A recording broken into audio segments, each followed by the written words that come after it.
खरंच ना, काय माहिती पावसाळी वातावरणात भज्यांची आठवण येतेच। तर पावसाळा तर सुरूच झाला आहे आणि बाहेर छान असं पावसाळी वातावरण सुद्धा आहे, पण आपण आज भजे तर बनवणारच आहे। नमस्कार, मंजुषाज किचनमध्ये तुमचे स्वागत। चला तर मग मस्त गरमागरम स्वादिष्ट असे सणासुदीला पाहुण्यांना पाहुणचार करायचा असला तेव्हा किंवा आपली खाण्याची इच्छा झाली की लगेच बनवायचे काय तर भजे। तर लेट्स गो।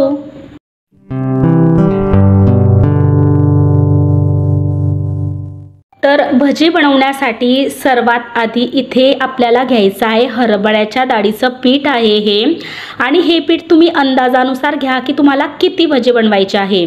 आणि मी इथे घेतलेला आहे 2 कांदे घेतलेले आहेत आणि मस्त असे ते बारीक कापून घेतलेले आहेत, कारण हे छोटे कांदे होते म्हणून मी 2 घेतलेले आहेत, कारण पीठ सुद्धा थोडं कमीच आहे म्हणून तुम्ही पिठाच्या नुसार कांदा घेऊ शकता।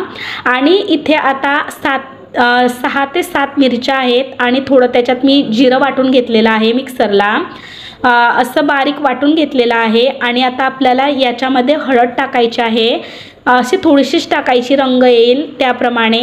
आणि नंतर टाकायचं आहे चवीनुसार मीठ टाकून घेऊ आपण।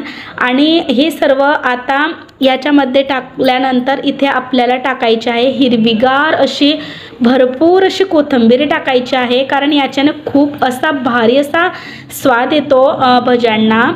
तर भजे तर हे सर्वांच्याच घरी बनतातच, पण अगदी स्वादिष्ट आणि चविष्ट भजे बनतातच। तर हे बघा, आता हा आहे सोडा, तर इथे मी हातावरच दाखवत आहे, कारण हा जर सोडा जास्त झाला तर भजे तेलकट होऊ शकतात, म्हणून अगदी चिमूटभरच हा सोडा घ्यायचा, कारण खूप छान असे नरम येतात सोडा टाकल्याने। तर थोडासाच आपण टाकत आहे सोडा। असं साहित्य टाकून झालेलं आहे आणि आता आपण सर्व असं मिक्स करून घेऊ। मिक्स केल्यानंतर आता आपण थोडं पाणी टाकून असं भिजवायचं आहे, तरी तुम्ही चमच्याने सुद्धा भिजवू शकता, पण ठीक आहे काही गोष्टी हातानेच भिजवाव्या लागतात। तर ठीक आहे, इथे आपण मस्त असं भज्यांचं असं भिजवून घेऊ आणि भारी असा स्वाद येतो। आपण असं जास्त घट्टसर भिजवायचं नाही, कारण त्याच्याने जर जास्त घट्ट पीठ जर राहिलं तर भजे कडक होऊ शकतात आणि जास्त पातळही नाही करायचं। जर जास्त पाणी झालं, जास्त पातळ झालं तर भजे तेलकट होतात, म्हणून जास्त पातळही नाही आणि घट्टही नाही, अशा प्रकारे तुम्हाला दाखवते त्या प्रकारे आपल्याला हे भज्यांचं पीठ भिजवून घ्यायचं आहे।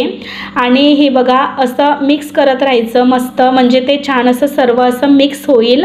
मीठ वगैरे सर्व एकजीव करायचं आहे, भिजवून घ्यायचं। आता भज्यांचं तर भिजवून झालंच आहे, तर आता मी एका साईडला तेल तापण्यासाठी ठेवलेलं होतं आणि हे बघा थोडंसं त्याच्यात टाकून घेतलेलं आहे भज्यांचं जे पीठ आहे ते थोडंसं टाकून घेतलेलं आहे की तेल तापलाय की नाही त्याच्यावरूनच कळते। तर हो, छान असं तापलेलं आहे तेल। तर हे आता मस्त असं आपण भिजवून घेतलेलं आहे, त्याच्यात आपल्या आवडीनुसार आता भजे सोडायचे आहे, सांभाळून सोडायचे, तेलाची वाफ हातावरती येऊ शकते। तर ह्या प्रकारे सोडायचे, लहान मोठे ज्या आकारात आपल्याला हवे आहेत त्या आकारात सोडायचे। अगदी साधी सोपी, प्रत्येक रेसिपी अगदी साधी सोपी असते, फक्त आपली करण्याची आवड पाहिजे।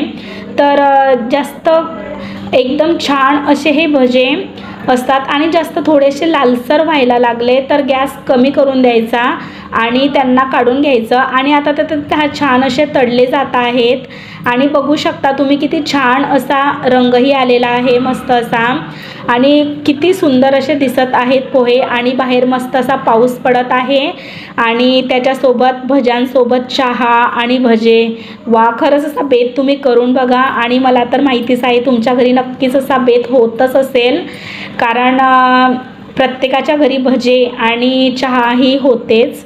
तर हे बघा, मस्त असे आपले भजे तळून झालेले आहेत छान असे। तर ह्याचप्रमाणे मी सर्व असे भजे तळून घेते। बापरे, भजे म्हटले म्हणजे तोंडाला असं पाणीच सुटते आणि भज्यांचं नाव जरी सुद्धा घरामध्ये काढलं तर सर्वांची होच असते.